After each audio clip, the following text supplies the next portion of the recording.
যেমনটা ফার্স্ট পার্টে আমি বলছিলাম যে আমি মাসিকে নিয়ে সেভেন ওয়ান্ডার্স দেখাতে যাই। সেভেন ওয়ান্ডার্স দেখতে দেখতে আবার আমাদের পেটে ইঁদুর দৌড়াদৌড়ি করে, ছোটাছুটি করে খিদার জন্য। তো আমরা আবার একটু ঝালমুড়ি খেয়ে নিই। ঝালমুড়ি খাওয়ার পর বাটারফ্লাই গার্ডেনে যাই। আমি ইকো পার্ক না বহুবার গেছি জানো তো, কিন্তু বাটারফ্লাই গার্ডেনে এত বাটারফ্লাই আমি কোনোদিন দেখিনি। সেদিনকে এত বাটারফ্লাই মানে খুব ভালো লাগছিলো।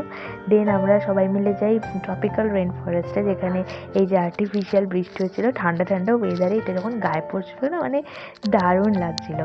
দেন আমরা বেরিয়ে আরসালানে যাই লাঞ্চ করতে।